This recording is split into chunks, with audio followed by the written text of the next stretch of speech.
Welcome to जीवन classes. आज की इस वीडियो में हम पॉलिटेक्निक सेकेंड ईयर के 4th सेमेस्टर के ऑब्जेक्टिव एग्ज़ाम के लिए H&P हाइड्रोलिक्स एंड न्यूमेटिक्स के ऑब्जेक्टिव क्वेश्चंस की सीरीज स्टार्ट करने जा रहे हैं। तो पॉलिटेक्निक सेकेंड ईयर के 4th सेमेस्टर में होने वाले ऑब्जेक्टिव एग्ज़ाम के लिए ये काफ़ी ज़्यादा हेल्पफुल रहेगी। इस वीडियो में आपको वही क्वेश्चंस दिखाई देंगे जो एग्ज़ाम पॉइंट ऑफ व्यू से काफ़ी ज़्यादा इम्पोर्टेंट हैं और एग्ज़ाम में काफ़ी ज़्यादा पूछे जाने वाले क्वेश्चंस आपको हम इस वीडियो में कराने वाले हैं। सो स्टूडेंट्स, आप देख रहे हैं जीवन क्लासेस के ऑब्जेक्टिव क्वेश्चंस के सीरीज जो आज हम हाइड्रोलिक्स एंड न्यूमेटिक के ऑब्जेक्टिव सीरीज को सिलेबस और टॉपिक वाइज स्टार्ट करने वाले हैं। तो स्टूडेंट्स बने रहिएगा आपके अपने यूट्यूब चैनल जीवन क्लासेस पर। जो स्टूडेंट्स इस चैनल पर नए हैं वो स्टूडेंट्स चैनल को सब्सक्राइब कर लें, बेल आइकन को प्रेस कर लें और पॉलिटेक्निक सेकेंड ईयर वालों के लिए ये वीडियो काफ़ी ज़्यादा हेल्पफुल होने वाली है। 4th सेमेस्टर में जो भी स्टूडेंट्स सही तरीके से पढ़ाई नहीं कर पाए हैं तो उनके लिए भी ये वीडियो यहाँ पर काफ़ी ज़्यादा हेल्पफुल होने वाली है, क्योंकि हम टोटल एक्सप्लेनेशन के साथ इस वीडियो में ऑब्जेक्टिव क्वेश्चन को सॉल्व करके चलेंगे। सो स्टार्ट करते हैं आज की यह वीडियो जो है objective question of hydraulics and pneumatic. तो फर्स्ट क्वेश्चन हमारे पास है, इंजीनियरिंग विज्ञान की वह शाखा जो विराम या गति में जल से संबंधित है कहलाती है। तो देखिएगा यहाँ पर इस वीडियो में हम इंग्लिश मीडियम और हिंदी मीडियम दोनों स्टूडेंट्स के लिए ऑब्जेक्टिव क्वेश्चंस को प्रोवाइड करा रहे हैं। ये क्वेश्चंस सबसे पहले जो हम ये वीडियो स्टार्ट कर रहे हैं ये हाइड्रोलिक्स एंड न्यूमेटिक के सिलेबस में जो इंट्रोडक्शन है उससे स्टार्ट कर रहे हैं, जिससे कि आपको कोई भी क्वेश्चंस ऐसा न लगे कि हमने यहाँ पर ये क्वेश्चंस नहीं पढ़ा है, नहीं किया हुआ है। सभी पॉइंट से हमने यहाँ पर क्वेश्चन उठाए हैं। सो स्टूडेंट्स वीडियो को देखते रहिएगा, वीडियो को लाइक कीजिएगा, प्लीज़ शेयर ज़रूर कीजिएगा और चैनल को सब्सक्राइब करके रखिएगा। चलो करते हैं आज का यह वीडियो स्टार्ट करेंगे फर्स्ट क्वेश्चन के साथ। फर्स्ट क्वेश्चन है, इंजीनियरिंग विज्ञान की वह शाखा जो विराम या गति में, ठीक है, विराम अवस्था या फिर गति अवस्था में जल से संबंधित है कहलाती है। The branch of engineering science which deals with water at rest और इन मोशन इज कॉल्ड। तो यहाँ पर ऑप्शन नंबर हमारे पास हो जाएगा ऑप्शन नंबर ए हाइड्रोलिक्स, यानी कि उसे हम हाइड्रोलिक्स कहते हैं। इंजीनियरिंग की वह शाखा जो विराम या गति में जल से संबंधित होती है क्या कहलाती है? हाइड्रोलिक्स कहलाती है। तो ऑप्शन नंबर ए यहाँ पर करेक्ट आंसर हो जाएगा। क्या कहलाती है? हाइड्रोलिक्स कहलाती है। बात कर लेते हैं क्वेश्चन नंबर सेकंड, एक ठोस निम्नलिखित में से किस प्रतिबल का प्रतिरोध करता है? ए solid can resist which of the following stresses. किस प्रतिबल का प्रतिरोध करता है? तन्यता प्रतिबल, संपीड़ित प्रतिबल, कतरनी प्रतिबल या फिर हम बोल सकते हैं इनमें से सभी, यानी कि टेंसाइल, कंप्रेसिव या फिर शियर या फिर ऑल ऑफ द अबव। तो यहाँ पर जो एक ठोस है वो जो है किस प्रतिबल का विरोध करता है? वो इनमें सभी का विरोध करता है, यानी कि तन्यता, संपीड़ित और कर्तनी। मतलब कहने का ये है कि जो भी हमारे पास ये प्रोडक्ट होगा, अगर हम इस पर टेंसाइल फोर्स लगाएंगे, इस तरीके से इसको खींचेंगे तो तब भी ये खींचने का विरोध करेगा। अब बात करते हैं, अगर इसको हम दबाएंगे तो तब भी ये इसका विरोध करता है। और अगर ये हमारे पास कोई प्रोडक्ट है, यहाँ से इसको फिक्स करके हम क्या करेंगे, यहाँ से इसको ऐसे इस पर एक फोर्स फिसलाएंगे तो जो भी हमारे पास ये मटेरियल है ये तब भी इसका रजिस्ट करेगा, इसका प्रतिरोध करेगा। तो टेंसाइल, कंप्रेसिव और शियर यानी कि तन्यता, संपीड़ित और कतरनी, इन सभी का ये क्या करता है? विरोध करता है। तो हम कह सकते हैं कि ऑप्शन नंबर हमारा डी यहाँ पर सही हो जाएगा कि एक ठोस जो है वो तन्यता, संपीड़ित और कतरनी यानी कि टेंसाइल, कंप्रेसिव और शियर सभी का विरोध करता है, सभी तरह के प्रतिबल का विरोध करता है। तो यहाँ पर ऑप्शन नंबर डी आपका करेक्ट हो जाएगा। बात करते हैं क्वेश्चन नंबर 3। क्वेश्चन नंबर 3 में एक ब्लैंक स्पेस है, उसको आपको इस ऑप्शन, इन चारों ऑप्शन में देख करके फिल करना है। देखिए, ब्लैंक स्पेस का कोई निश्चित आयतन नहीं होता और यह संपीड़ित होता है, यानी कि इसका कोई निश्चित आयतन नहीं होता और यह संपीड़ित होता है। तो बताइए इनमें से क्या है। Possesses no definite volume and is compressible, solid, liquid, gas, vapour. तो यहाँ पर हम बात कर रहे हैं कि कोई निश्चित आयतन नहीं होता, तो यहाँ पर ऑप्शन नंबर सी यानी कि गैस करेक्ट हो जाता है। इसका कोई निश्चित आयतन नहीं होता और यह संपीड़ित होता है, यानी कि इसको दबाया जा सकता है और इसका कोई निश्चित आयतन नहीं होता। निश्चित आयतन की बात करें तो ये इस तरीके से कह सकते हैं कि अगर हम गैस को किसी बोतल में भरें तो वो बोतल का आकार ले लेगा। अगर हम किसी गिलास में इसको भरते हैं, किसी गिलास में अगर हम इसको भरते हैं तो वो उसका आकार ले लेगा। किसी सुराही में अगर हम इसको भर देते हैं तो ये उसका आकार ले लेगा, यानी कि इसका कोई निश्चित आकार नहीं होता। और ये क्या है, कंप्रेसिबल भी होता है, यानी कि संपीड़ित होता है। इसको हम दबा सकते हैं, यानी कि ये अगर हमारे पास पिस्टन और सिलेंडर है तो इसमें गैस भरी हुई है तो इसको हम यहाँ से दबा सकते हैं, ये यहाँ पर आ सकता है। ठीक है, तो इसलिए ये क्या हो जाएगा, इसमें ऑप्शन नंबर सी यहाँ पर सही हो जाता है, गैस। ठीक है, तो ऑप्शन नंबर सी को हम यहाँ पर टिक कर देंगे। ऑप्शन नंबर सी यहाँ गैस आपका सही हो जाएगा, कि गैस का कोई निश्चित आयतन नहीं होता और यह संपीड़ित होता है। बात करते हैं क्वेश्चन नंबर 4 की। क्वेश्चन नंबर 4 क्या कह रहा है कि एक वास्तविक व्यवहारिक द्रव में निम्नलिखित में से कौन सा होता है। वास्तविक व्यवहारिक द्रव जो है वो इनमें से कौन सा है, या आपको 4 ऑप्शन दिए गए हैं। चिपचिपापन, सतह तनाव, संपीड़न, तो घनत्व। तो यहाँ पर अगर हम बात करें तो ये कह रहा है कि a real practical fluid possesses which of the following viscosity, surface tension, compressibility या फिर डेंसिटी। तो यहाँ पर ऑप्शन नंबर सी यहाँ पर सही हो जाएगा। जो संपीड़न है यानी कि कंप्रेसिबिलिटी है, ये जो है हमारा वास्तविक व्यवहारिक द्रव है, इनमें से ये होता है, यानी कि संपीड़ित द्रव जो होगा वो वास्तविक व्यवहारिक द्रव कहलाता है। अब बात कर लेते हैं क्वेश्चन नंबर 5 की। क्वेश्चन नंबर 5 में हम यह देख रहे हैं कि जो वो कह रहा है कि एक मानक तरल पदार्थ के विशिष्ट भार के लिए, एक मानक तरल पदार्थ के विशिष्ट भार के लिए तरल के विशिष्ट वजन के अनुपात के रूप में जाना जाता है। तो किसे जाना जाता है, विशिष्ट मात्रा को, वजन घनत्व को, विशिष्ट गुरुत्व को या चिपचिपापन को।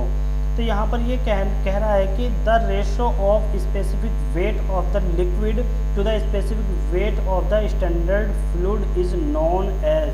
तो यहाँ पर ऑप्शन नंबर सी करेक्ट हो जाता है, क्योंकि स्पेसिफिक ग्रेविटी का जो फॉर्मूला होता है वो specific weight of the liquid और standard weight of the liquid, standard weight of the fluid, ये इन दोनों का रेशो जो है वो स्पेसिफिक ग्रेविटी कहलाती है। तो ऑप्शन नंबर सी यहाँ पर सही हो जाएगा, यानी कि विशिष्ट भार जो हमारे पास ये होता है कि जो तरल पदार्थ है उसका विशिष्ट भार, और जो हमारे पास विशिष्ट तरल है, ठीक है, उसका जो अनुपात होता है वो क्या हो जाता है, विशिष्ट गुरुत्व कहलाता है। यानी कि जो हमें फ्लूइड दिया हुआ है, अगर हमें लिक्विड दिया हुआ है तो लिक्विड में हम क्या रखेंगे, जल रखेंगे, और अगर हमें जो है कोई गैसेस दी हुई है तो गैसेस में हम क्या रखेंगे, स्टैंडर्ड फ्लूइड हम एयर को रखेंगे। ये आप याद रखिएगा। अगर कोई भी गैस दी हुई हो हमारे फ्लूइड में, तब वो हमें स्पेसिफिक ग्रेविटी अगर हमें निकलवा रहा हो तो हम जो है स्टैंडर्ड फ्लूइड की जगह पर एयर रखेंगे, और अगर कोई हमें लिक्विड दिया हुआ है तो हम उसमें स्टैंडर्ड फ्लूइड की जगह पर वाटर रखेंगे। ये आप ध्यान रखिएगा। बात कर लेते हैं क्वेश्चन नंबर 6। द्रव का वह गुण जो अपरूपण प्रतिबल के प्रतिरोध को निर्धारित करता है कहलाता है। द्रव का वह गुण जो अपरूपण प्रतिबल के प्रतिरोध को निर्धारित करता है कहलाता है। The property of the fluid which determines its resistance to shear stress is called. तो क्या कहलाता है, श्यानता कहलाता है, सतह तनाव कहलाता है, संपीड़न कहलाता है, या इनमें से कोई नहीं, यानी कि viscosity, surface tension, compressibility, none of this. तो यहाँ पर हम बात करें कि द्रव का वह गुण, ध्यान से इसे पढ़िएगा, द्रव का वह गुण जो अपरूपण प्रतिबल, अपरूपण का मतलब क्या होता है, अपरूपण का मतलब होता है शेयरिंग, ठीक है, शेयरिंग प्रतिबल, यानी कि जो भी शेयरिंग स्ट्रेस है उसको उसका जो है प्रतिरोध करता है, ठीक है, प्रतिबल के प्रतिरोध को निर्धारित करता है। ठीक है, अपरूपण प्रतिबल के प्रतिरोध को निर्धारित क्या करता है? तो इसमें हमारे पास ऑप्शन नंबर हो जाएगा ऑप्शन नंबर ए, श्यानता। यानी कि जो विस्कोसिटी है वो शेयरिंग, ठीक है, वो शेयरिंग स्ट्रेस को रजिस्ट करती है, तो वो हो जाएगा हमारे पास ऑप्शन नंबर ए, यहाँ पर विस्कोसिटी यानी कि श्यानता हमारा ऑप्शन करेक्ट हो जाता है। अब बात कर लेते हैं नेक्स्ट क्वेश्चन की। नेक्स्ट क्वेश्चन क्या आता है? कौन फेलर होने की स्थिति में नहीं है? Who one is an state of failure? Who one is an state of failure? Solid, liquid, gas या फ्लूइड, यानी कि ठोस, तरल, गैस या फिर द्रव। तो यहाँ पर हम देख सकते हैं कि जो फ्लूइड है, ठीक है, हम ये कह सकते हैं कि a fluid is a trace का material which zero cohesion. In simple word fluid is a state of failure. मतलब जो फ्लूइड है वो जो है वो फेलर की स्टेट में, फेलर की स्थिति में होता है। देखिए ठोस, क्या ठोस जो है वो फेलर की स्थिति में होता है? नहीं। तरल, तरल को हम, जो लिक्विड जो दे रखा है, लिक्विड को हम सिंगल नहीं कह सकते क्योंकि गैस भी है, तो दो ऑप्शन तो हम लगा नहीं सकते। लेकिन गैस और लिक्विड अगर हम दोनों को देखें तो दोनों ही सही ऑप्शन बैठ रहे हैं। लेकिन अगर हम ऑप्शन नंबर 4 देखते हैं, द्रव यानी कि फ्लूइड, तो फ्लूइड में गैस और तरल दोनों आ जाते हैं। तो हमें केवल एक ऑप्शन चूज करना है, तो एक ऑप्शन चूज करने के लिए हम कहेंगे ऑप्शन नंबर डी यानी कि fluid. Fluid is one in A state of failure, यानी कि जो द्रव है वो फेलर होने की स्थिति में है, जो हमें ये 4 ऑप्शन दिए हुए हैं। अब बात कर लेते हैं क्वेश्चन नंबर 8। क्वेश्चन नंबर 8 क्या कह रहा है कि एक तत्व पर एक अपरूपण बल यानी कि shear stress, shear force, stress की बात नहीं हो रही, शेयर फोर्स अपरूपण बल है। एक तत्व पर यानी कि एक एलिमेंट है, उस पर एक अपरूपण बल, शेयर फोर्स लगाया जाता है और फिर हटा दिया जाता है। फिर क्या किया जाता है? हटा दिया जाता है। अब यदि तत्व अपनी मूल स्थिति को पुनः प्राप्त कर रहे, यानी कि जो एलिमेंट है वो अपनी मूल स्थिति को पुनः प्राप्त कर ले, तो जो भी हमारा तत्व है यानी कि जो एलिमेंट है वो हो सकता है, जो हमें ऑप्शन दिए गए उनमें से कौन सा हो सकता है ये उसने पूछा है। ठीक है, ये किस प्रकार का एलिमेंट हो सकता है? ठोस है, तरल है, द्रव है या फिर गैसीय है। A small shear stress is apply on a element and then remove if the element regain its original position. What kind of an element can it be? Solid, liquid, fluid, gases. देखिएगा, gas को अगर हम deform करेंगे तो gas जो है अपने पूर्व अवस्था में नहीं आ पाती है, फ्लूइड ये भी नहीं होगा, सॉलिड ये हमारा जो ओरिजिनल शेप एंड साइज है वो रिगेन कर लेता है। आपने पढ़ा होगा कि जो भी हमारे पास एक ऐसी कंडीशन आती है, अगर हम इस पर टेंसाइल फोर्स लगाएं तो टेंसाइल फोर्स लगाने पर एक ऐसी कंडीशन इसमें आती है जिससे यह इस पोजीशन पर आ जाता है कि जो भी इलास्टिक कंडीशन होती है, ठीक है, इलास्टिक कंडीशन होती है, तो इलास्टिक कंडीशन में ऐसा बताया जाता है कि जो भी हमारे पास सॉलिड एलिमेंट है, अगर उस पर हम टेंसाइल फोर्स लगा रहे हैं तो इलास्टिक लिमिट तक अगर हम उस बॉडी से फोर्स को हटाते भी हैं तो वह बॉडी अपने ओरिजिनल शेप को रिगेन कर लेती है, ओरिजिनल शेप को प्राप्त कर लेती है। तो यहाँ पर हमारा ऑप्शन नंबर ए सही हो जाएगा, यानी कि ठोस, जो ठोस है वो हमारे ओरिजिनल शेप एंड साइज को एक्सेप्ट कर लेती है, रिगेन कर लेती है। तो फ्लूइड, यानी कि फ्लूइड में कौन कौन से आते हैं? लिक्विड और गैसेस। लिक्विड और गैस जो है वो can not resist even a small shear force and get permanently deform. यानी जो फ्लूइड हैं, लिक्विड और फ्लूइड गैसेस, इन तीनों ऑप्शन की अगर बात करें तो ये जो है जो शेयर फोर्स है उसको रजिस्ट नहीं करते हैं, तो ये परमानेंटली डिफॉर्म हो सकते हैं। तो इसलिए हमारा जो सॉलिड एलिमेंट है वही ऑप्शन राइट हो जाएगा, तो हम यहाँ पर ऑप्शन नंबर ए राइट कर देंगे। क्लियर? अब बात कर लेते हैं क्वेश्चन नंबर 9 की। क्वेश्चन नंबर 9 क्या कहता है? किस प्रकार के पदार्थ में मुक्त सतह नहीं मिलेगी? किस प्रकार के पदार्थ में मुक्त सतह नहीं मिलेगी? In which type of matter on we not find a free surface. Free surface की बात हो रही है, ध्यान से देखिए फ्री सरफेस क्या है। तो ठोस में, तरल में, गैस में या द्रव में। तो देखिएगा जो सॉलिड में मॉलिक्यूल्स होते हैं वो क्या होते हैं, डिफाइंड शेप में होते हैं और due to large intermolecular forces, और मतलब एक जो है बहुत ज़्यादा वैल्यू होती है जो इसमें इंटरमॉलिक्यूलर फोर्सेस की होता है। ठोस के अणुओं के बीच में जो भी अंतराण्विक बल होता है वो काफ़ी ज़्यादा हैवी होता है। और अगर हम बात करें लिक्विड की, तो लिक्विड में इंटरमॉलिक्यूलर फोर्स जो है वो कम होता है ठोस के मुकाबले। तो जो भी हमारा जो मॉलिक्यूल्स होते हैं वो उसमें मूव करते हैं। बट जो लिक्विड है can free surface under the effect of gravity, ठीक है, वो फ्री स्पेस रखता है ग्रेविटी के इफेक्ट में। But in case of gases, gases के केस में molecules tends to escape due to the low forces attraction, ठीक है। तो गैसेस में हम फ्री स्पेस को देख सकते हैं क्योंकि वहाँ पर मॉलिक्यूल्स जो है फ्रीली मूव होते हैं और उनके बीच में जो इंटरमॉलिक्यूलर फोर्सेस होता है वो बहुत ज़्यादा कम होता है। एक तरीके से नेग्लेक्ट हम मान सकते हैं। तो यहाँ पर कहा गया कि किस प्रकार के पदार्थ में मुक्त सतह नहीं मिलेगी।